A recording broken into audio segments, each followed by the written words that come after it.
Hi, everyone. My name is Svetlana Stefanova, and I'm the executive director of the 17th Annual Damn Short Film Festival. We're coming at you live from Boulder City, Nevada. There's a crazy storm outside, so it's probably good that we're virtual right now. I don't know if you can hear things shaking in my house, but it's pretty wild. So we've got our filmmakers from documentary B and C programs with us. So thank you all for joining us. I'm just going to kind of mostly ask you questions in sort of a clockwise manner. And I'll start with each of you. Please introduce yourself, your film, and what your role was on that project. Fred, we'll start with you. Can you guys hear me? I'm the principal filmmaker, and my film was, yeah, we hear you fine. There was a little drop out there in a second, but so my film is Foul Claims. It's a short documentary about a guy who goes out and tries his best to save birds. Juliana, everyone can just keep going. Just introduce yourself. Hi, everyone. Can you hear me well? My name is Juliana. I'm the director of Listen to Us. And Listen to Us is a celebration about women in sound. Women only represent 5% of the people who do sound in the industry. So it is about that and showing the great things they have done.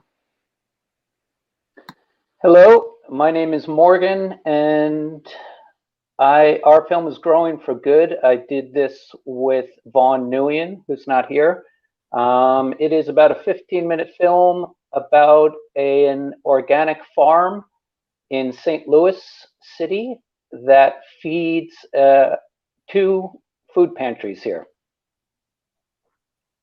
Hi, everyone. My name's Brooke McDonough. I'm the principal filmmaker for my film Buzzkill, which looks at the 4,000 species of native bees in North America and how they are in tension with honeybees in the U.S. Well, this is, to me personally, just such a kind of serendipitous group of films together. So I'm really happy that this is the group that we have right now. Let us know why this particular story project was important for you to tell. We'll start with Fred and go all the way around. Well, I'm a birder. I belong to Audubon and stuff like that. And my protagonist, Jim Boone, he's a really well-known figure in the Southern Nevada conservation community. He runs this website, makes it called birdandhike.com. And anything you want to know about the outdoors in Southern Nevada, what kind of bird is that? What kind of snake is that? Is that a good trail to drive down? Is that a good trail to hike the mountain peak? Anything along those lines, he has addressed it in his website. So he's a pretty well-known guy. And he was also very instrumental in getting 2 of our newest national monuments established, Gold Butte National Monument and Basin and Range National Monument.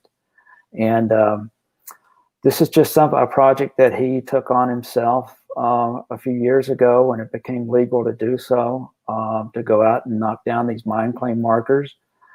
And he says it's a great excuse to get outside and go for a hike. He says that, I'm doing 2 things. I'm enjoying my hike, but I'm also accomplishing something along the way. And it's taking him into places that maybe he wouldn't normally go to. So because it's a big country out there. I don't know if you guys have ever been to the outback of Nevada, but it's a huge space, and so a lot to explore. So the inspiration for my film comes from my passion for sound. I'm a sound designer, and I moved to the United States to work on film. And as many of you may or may not know, there are not a lot of women who do roles in film. There are not a lot of directors, editors. The representation is very small, and in sound specifically is even lower.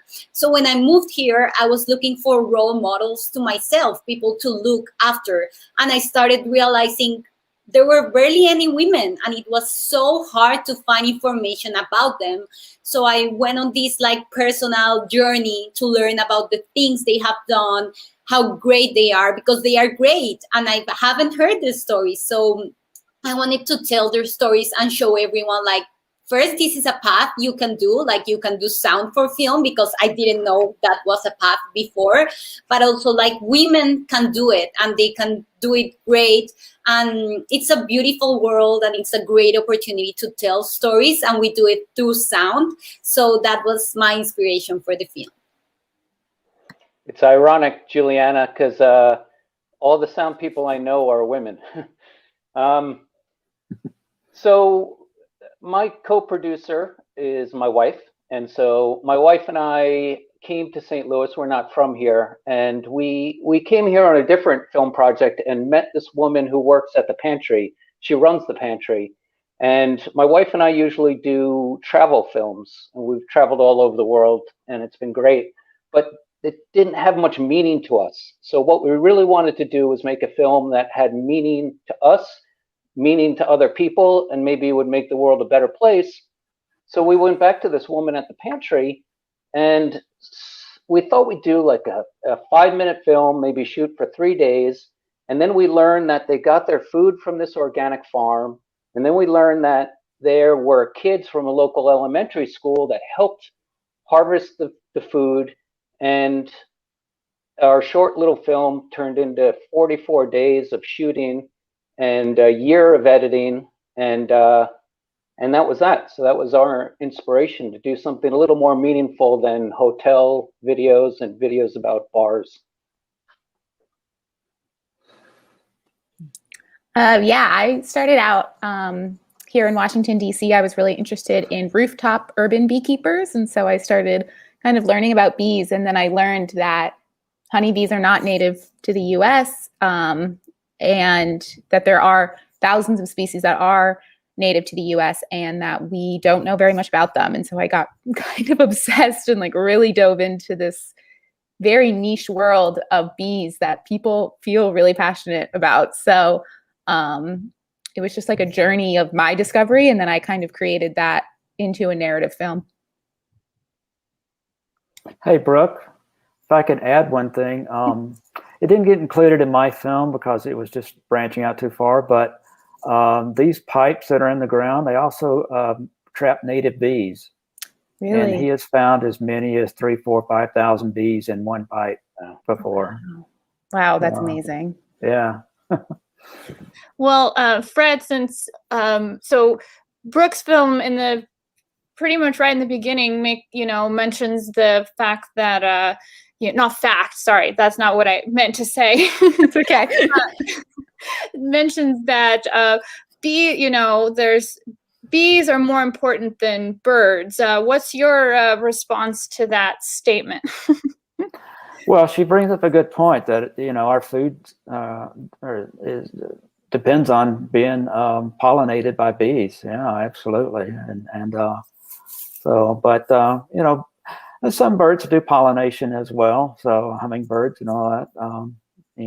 So birds have their point as well. Also, birds eat a lot of insects too, which is good for gardens and as well. Mm-hmm. I know you're very much into the bird community. Why was that important to you? Or what brought you to birds? I like being outside. So, and to me, any way that helps me learn more about the environment that I'm in, what kind of tree that is, what kind of bird that is, it just makes it for a more interesting experience, especially learning bird calls, because quite often in the outdoors, you don't see the birds, but you hear them. And so knowing what bird is making that call really, really adds to the morning, I think. So, Juliana, I have to add on your film. Don't mean to take this over. Oh, please do. But, if I'm not making films, I'm making soundscape recordings. So going out with the microphones and sitting in a quiet place in nature, which is not real easy to find these days, is what I was doing before I was making films. Actually, I have a lot of recordings that I've made around Nevada. Yeah, that's great. I also like doing like location sound and going out. Unfortunately, in the film, I couldn't interview a woman who did like location sound, but there are so many, and like we as filmmakers, like sound plays such an important role, and all those worlds that we capture around us are so important to bring stories to life. Yeah, sound actually was super important to my film because of the sound. There's such natural sound you associate with bees, so it was really fun to play with that in some fun ways.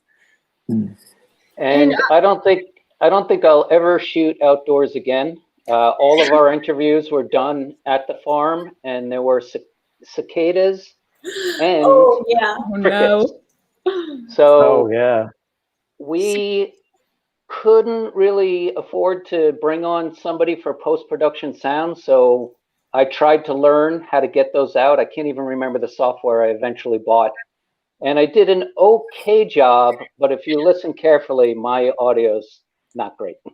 Cicadas are so hard to remove in The Walking Dead. They end up making them part of the background because they were all over the place and it was so hard to take them off. But all your stories are like take place out there in the nature, so it's hard not to film out there. Exactly. It would have been silly to shoot an interview indoors if our whole thing's about a farm. So, Right. And what's funny is when I looked at some videos showing me how to use the software, it was the sound editor for Walking Dead, and he talked about cicadas. Yeah, you probably use Isotope RX. My film was quite the opposite. So I was interviewing all these women and they all know about sound. So they knew how to place the microphone, how to stop. And we were in very controlled environment. So it was easy to like work with the dialogue and the transitions. And your sound was pristine. Thank you. Kind of an important part of the film. I have a question for Brooke that might then lead into talking to Morgan.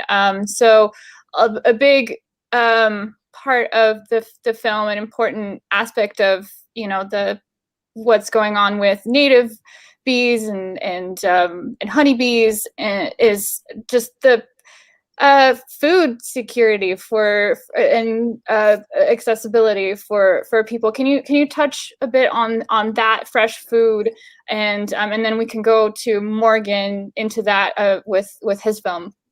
Yeah, for sure. It's a huge part of kind of like the tension around bees, and our assumptions around bees is that we do rely in our agricultural system super heavily on honeybees, which are kind of packed on tractor trailers and moved around the country during different seasons to pollinate. But what's overlooked is that there are tons and tons of native bees that can do pollinating. For example, well, these aren't always native, but bumblebees are the only ones that can pollinate tomatoes. Honeybees cannot. They can't do that type of buzz pollinating. And what we're kind of in like a weird situation now because we have huge swaths of monoculture. So just loads and loads of the same crop over and over again. And just like us, bees need a diverse diet, even though they're just pollen, but you know what I mean? And so they struggle with that monoculture, whereas honeybees, which are traveled around, are getting that diet because they're being taken from place to place. So we've kind of put ourselves in a weird position in terms of produce. And I think it definitely needs to be relooked because I'm sure you've heard in the news colony collapse disorder and, the plight of the honeybee and varroa mites. There's all these things. It's just not a sustainable system. When colony collapse was terrible, and I think it was 2008, but I'm not 100% sure of the year. I mean, the beekeepers and the commercial agriculture people were just at a loss of what to do. So it's just not a sustainable system. Yeah, and as far as food scarcity and, like I said, I'm not from St. Louis, so I don't know much about it here. the woman who runs the pantry and Arthur and Nancy who run the farm know a lot more about food scarcity than I do. I know about lenses. Oh, I didn't mention that I'm cinematographer and co-producer. But what, you know, the one kind of takeaway for me is where we shot this in St. Louis, it's one of the richest neighborhoods. And about 5 blocks from this community urban farm is the food pantry that we mostly went to. And there's 40 or 50 people there every 2 or 3 days getting meals, getting food. And that's one of the richest neighborhoods in the city. So one of the big things for Arthur, who runs the farm and started the farm, was that there's food scarcity everywhere. No one's immune from this, every neighborhood. And his whole thing was that he wanted to inspire people to turn empty lots into farms to be able to feed these people that need this food. And not only, you know, it's not just dry goods and cans of beans, it's organic vegetables. So it's really amazing what they're all doing. Definitely. Yeah, and just to, sorry to interrupt. No, go just ahead, to please. kind of go off that, in my film, I ask Sam Droege, who's the male voice in the film, the scientist. He's a really amazing bee expert that I was really lucky to get to work with. And I asked him just to kind of get a sense, what would happen if we lost all bees, you know, regardless of native or non-native. And he said something that I've almost memorized at this point because it was so powerful, which was, you know, we could pollinate by hand all of these fruits and vegetables, but basically it would make a cucumber like the height of luxury. It would cost so much money. And so I think that goes in with what Morgan was saying about it. Our reliancy on these resources can really lead to astronomical prices and just really ruling people out of what they need, which is organic produce and affordable food.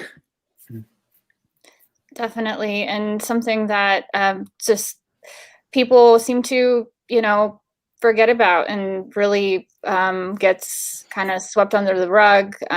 We kind of just, because right now it's not affecting us, we don't, you know, realize that we need to do something about it. And it is affecting people. There's, you know, food deserts out there, and it's something that needs more attention for sure. So thank you both for making those important, you know, and that's the great thing about, especially with documentaries, we end up learning so much about so many different subjects, and especially in a shorts program where you have all these different perspectives, all these, you know, and a lot of times short, you know, films don't need to be a feature length film to tell a certain story, a very interesting and important story. And, you know, I've said this a few times, but as a programmer, like, and I'm not the documentary programmer in this case, but for the programs that I program, people just tend to make their films too long. And there is just so much about that powerful, just short story, telling that compelling story. And it's something you'll always remember, you know? So, and Fred, there was, you know, a moment when Jim was, you know, we really start to think about the birds that, you know, and there's like a moment where you have a picture of all these, you know, little bird skulls that were, you know, in these pipes. And Right. I mean, that's just such a, you know, moment where you're just like, wow. And that's another thing. It's like these documentaries, they make you want to do something about it. So kudos to, you know, making that point. And you also, yeah, please talk on that.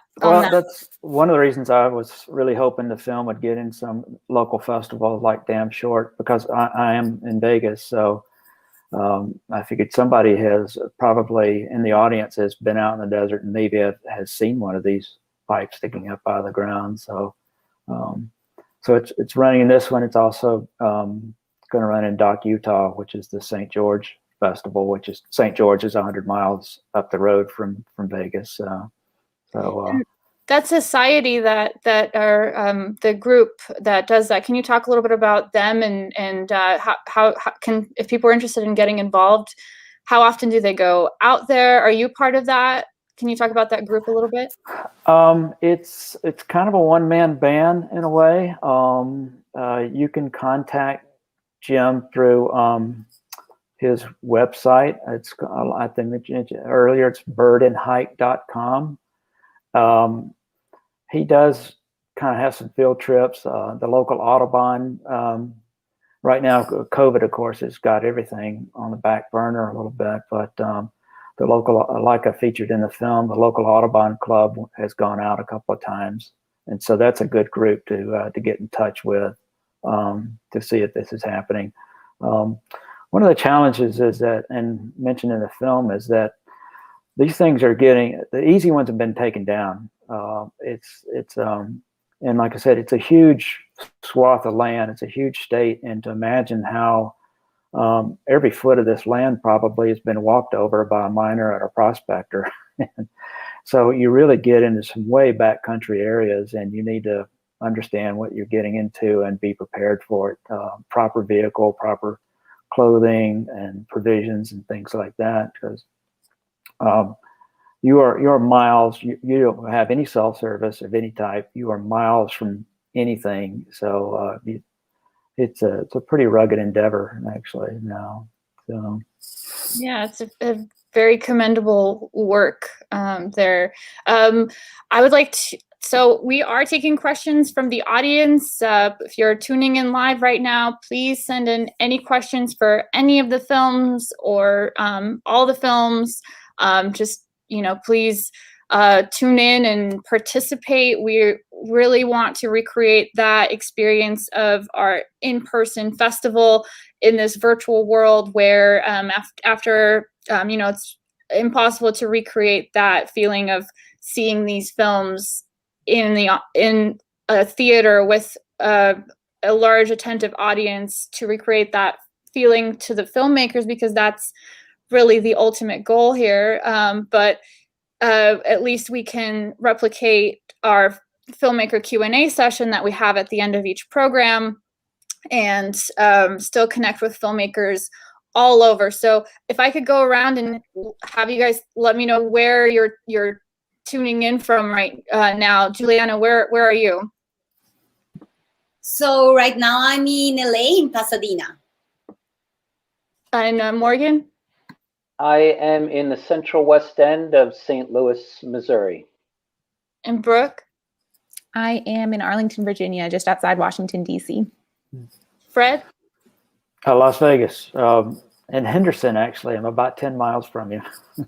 It's great. So, I mean, it's so great that we can all connect this way and still, have some semblance of our unique festival. I'm gonna have another question for all of you. How did you get into filmmaking, and are documentaries your calling, or do you have other medium that you like to work on? Fred, we'll start with you.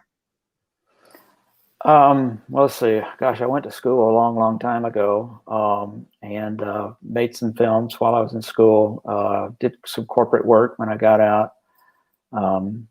Came to Vegas and got into the convention work as an AV tech and a video engineer, and that's what I have spent most of my career actually. But the thing that's happened in the last few years is the technology has come around to the point that anybody can make a film. If you're interested in it, there's no reason money should hold you back. You can make a film with your phone, for crying out loud. Back in my day and then when I was in school, I mean, it took resources. You either had to have access to a facility, a university or something like that, or you had to have a lot of money, whether it's a grant or something, just to make anything. And so now I'm feeling like I'm taking the opportunity to give back. This is my second film that features somebody that does conservation work here in the area. The last one was, there's a desert river that actually ends in Death Valley, and there's a guy who does a lot to maintain the habitat and improve the habitat of that river. It's called the Amargosa River, and it actually ends at Badwater Basin, which is the lowest point in northern hemisphere, 280 something feet below sea level. You don't really see the river flowing. You have to. It's a desert river, so you've got to change your ideas of what a river is out here. But Lynn Warren, who's with the Nature Conservancy now, does a lot of things to work with that habitat, and so to me, it's an opportunity to get back into something I was trained to do, enjoy doing, and maybe I can make something that will be useful to somebody. Definitely, Juliana. So this has been quite a journey for me and a very big challenge, because I never thought I would make a film. I never dreamed of making films, just working in sound. And I never studied film or cinematography or editing, but I was like inspired by this story and by women doing sound. And I was getting my MFA in sound design, and my advisor told me, like, why don't you make a documentary for your thesis? Which sounded crazy because I've never even taken like a professional camera or anything, but I was so excited to tell this story and like give a voice to these women that I decided, like, well, why not? Let's try. So I found people to help me, other students, and like I was lucky to get like great people to work on the project. And I was also the producer, so I started arranging everything, reaching out to all these women, like in Hollywood, in LA, in the Bay Area, like to see if they would talk to me, because they are like super important and busy, and I was just a student trying to see if they would talk to me. But they were super generous. They all like agreed to talk to me. They opened their homes to me. They let me come with my crew and film them. So I ended up doing that film like like I guess by passion. I was driven by passion and this idea of telling the story. I've loved documentaries, but I never thought I could do one. And now that I did it, like, I love it. I learned so much about like editing and animation and so many different things. And it was quite a journey, very unexpected, but now I can't wait to tell more stories. It's great. Morgan, how about you? I went to undergrad for architecture, and I hated it. And just before my first semester ended, someone said, "Hey, I'm going to go edit something. Why don't you come with me? We'll spend all night in the editing suite." And I was like, "Oh, I like this more than I like architecture." So I switched over, specialized in editing, got a 4-year Bachelor of Arts in editing. And after 4 years, I realized I really don't like editing. So I started doing camera, and the journey with the camera took a long time, but now I'm just so in love with the image. I think I like still photography a little bit more, but I just can make more money with filmmaking. I did go to graduate school for filmmaking, where I shot a film. I don't know, Juliana, where you're from, but I shot a film down in Peru that did really, really well, and that was exciting. Where are you from, Juliana? I'm from Colombia, so next to Peru. I've been there. Okay. What was the And name? the woman who, it's called, oh boy, it was so long ago. It's called La Santa. Okay, La I'll look for Santa. it. And yeah, it may be online. It's really an incredible film. And the woman who directed its name is Juliana. Oh.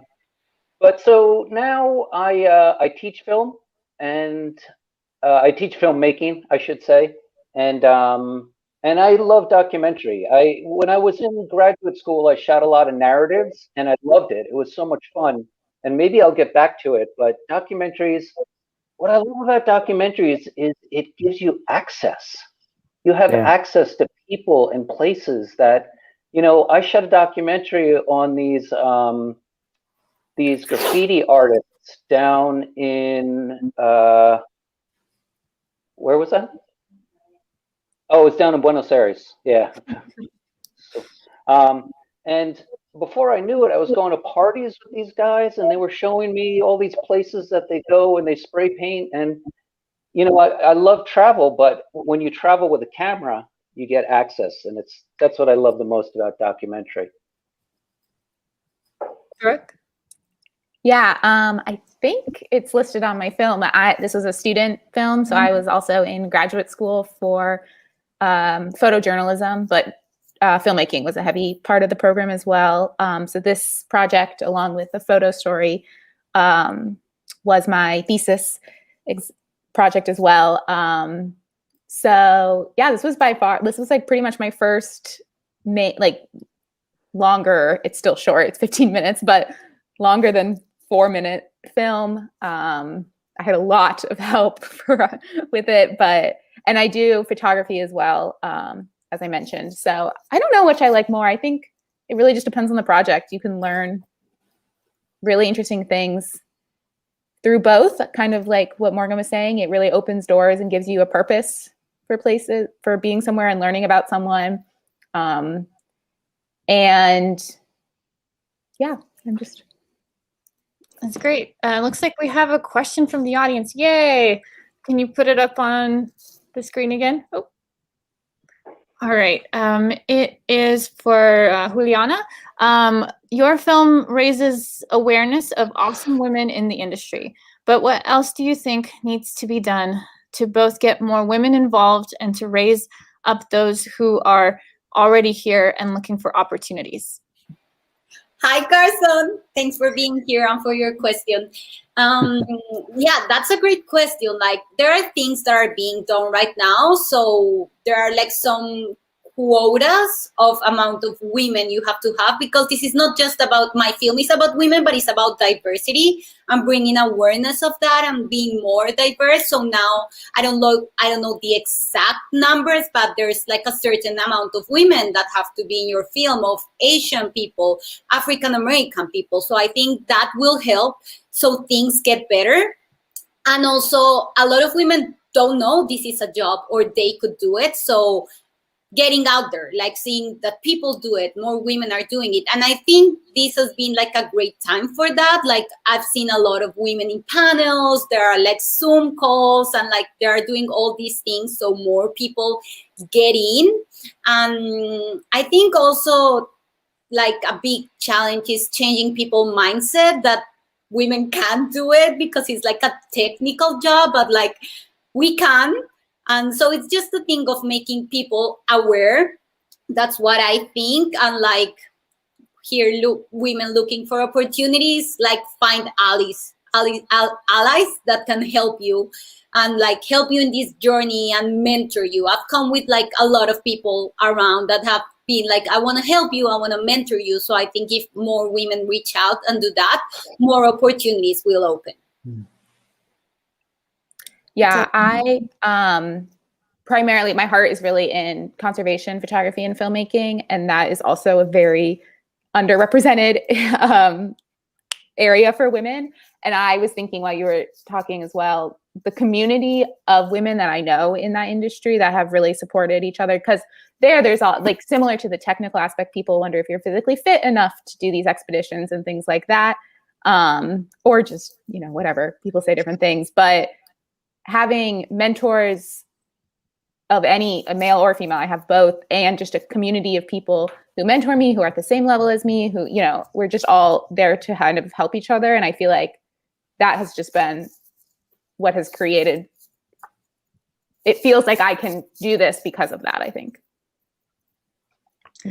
I have a question for everybody. So we've all obviously had all kinds of challenges that we've been dealing with through the pandemic and had to adapt in one way or another with everything we're doing. In what ways has the pandemic affected your approach to your craft? And do you think there are elements of that change that you will carry forward with you as we progress? Fred, we'll start with you. One thing that's happened that was really helpful is, especially last spring, there's a lot less jet traffic. And like I'd mentioned earlier, one of the things I really like doing is making natural soundscape recordings. So I was able to go to places that I had wanted to go for years, but there's just so much overflight that there's just no way to get a good track. So so that was a positive in a way, to be able to go to that place and got a wonderful recording of a dawn chorus there. So, and it got used in a film this past short film this past summer too. So that was pretty cool. As far as negative, I mean, it's put me on hold for developing my next film because I don't want to interact with other people, and it's made change things a little bit. So I'm thinking actually my next film is going to be on soundscape, and it'll be a personal film on my soundscape recordings. So I don't have to interact with anybody, and it can be COVID friendly. Well, let us know when that's ready, and oh, you'll hear about it. I'm sure. You'll hear about it for sure. Awesome. Juliana? Yes, Fred, please share your film. I want to hear your recordings. So, COVID, what a year for all of us, right?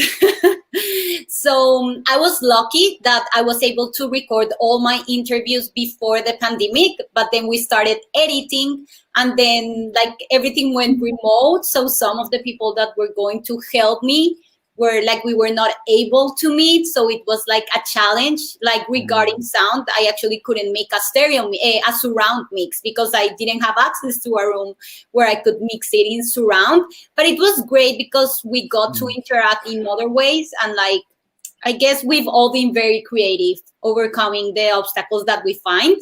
And like on the other side, for sound, this has opened so many opportunities because there are now more Zoom calls happening and webinars and a lot of things, I guess, in a lot of different industries where now it's easy to reach people that a year ago weren't unreachable because you couldn't learn from them. Now these people are giving lectures and talks, and you can attend and you can ask questions. So that has been great for me, like as a sound person, as a director. And I think like this is changing the industry, the way we tell stories, the way we create stories, and who knows how things are going to be in the future, but hopefully some things will improve.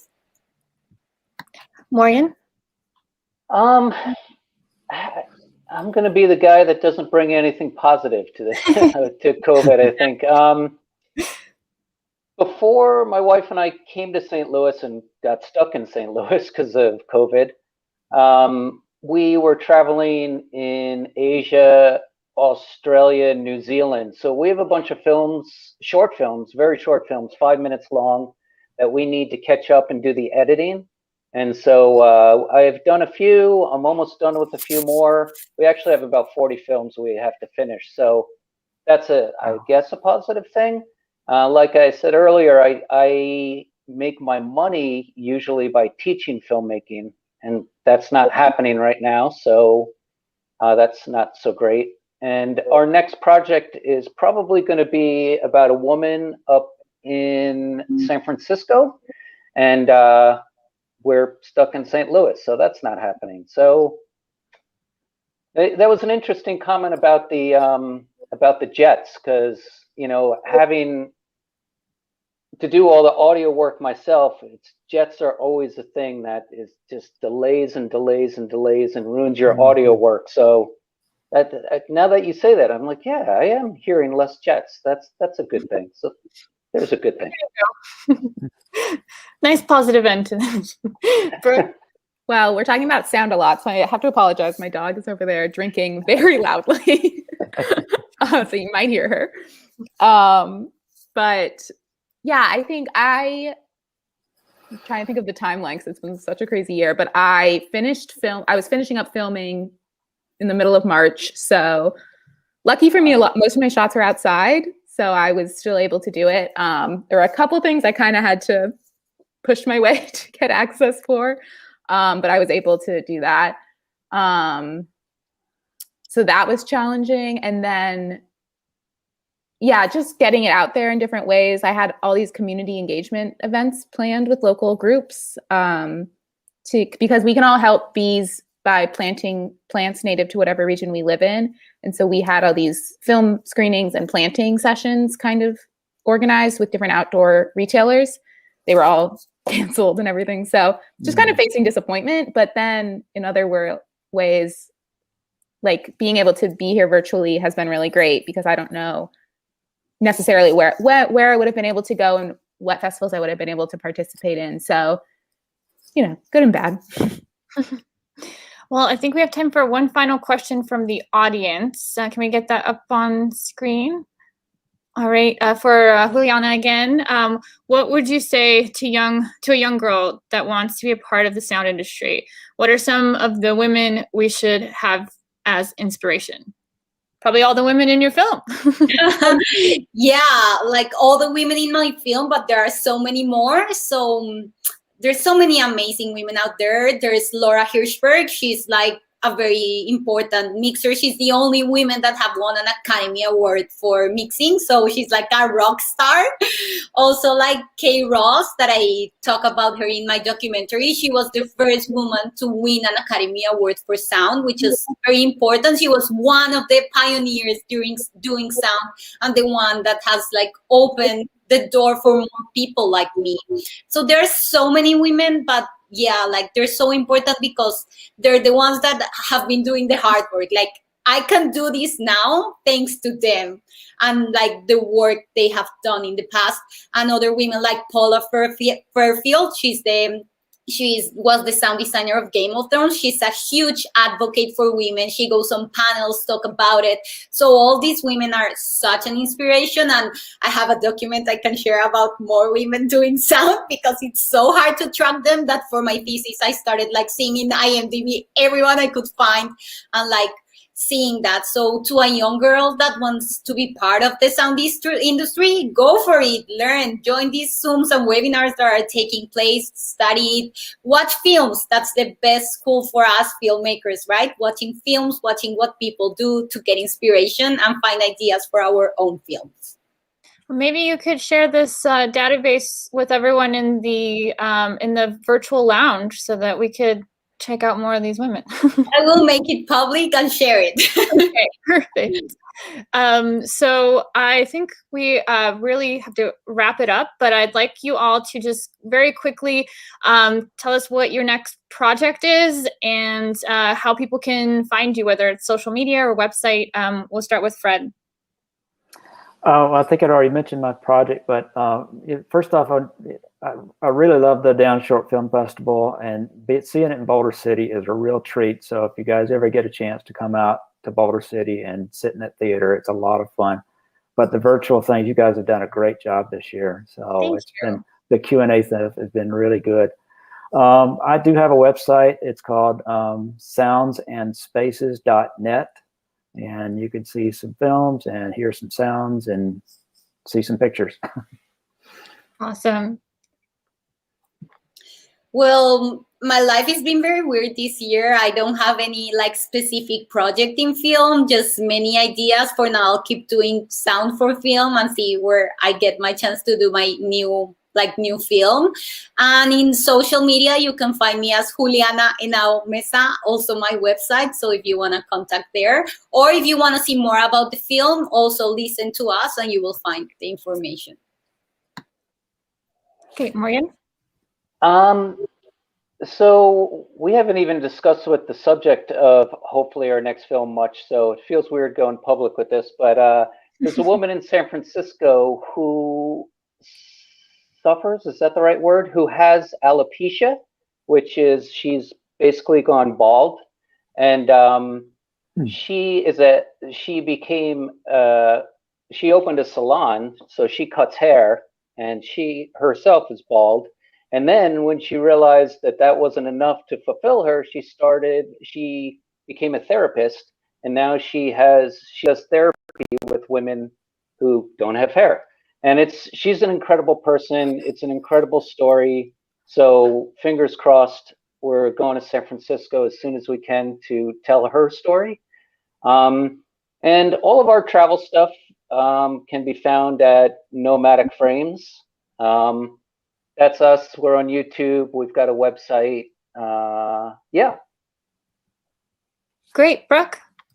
Yeah, my next film is on a group of people with Parkinson's disorder. I don't know, that was really bad. We're just going to say people with Parkinson's who have really found help in a rock climbing group. So they all go rock climbing together, and it's been really helpful for them, their mental health and their physical health. Okay. And then I'm on all social media platforms, just Brooke McDonough. I think Instagram is Brooke_McDonough. Yeah. Well, great. Thank you all so much for joining us. At 4 o'clock, we'll have Love and Romance A. So, join in and ask some questions for that. And we'll see you guys in the virtual lounge. So get on our website and join the lounge if you're not in there. And thanks again. We'll see you guys soon. Thanks a lot. Thank you.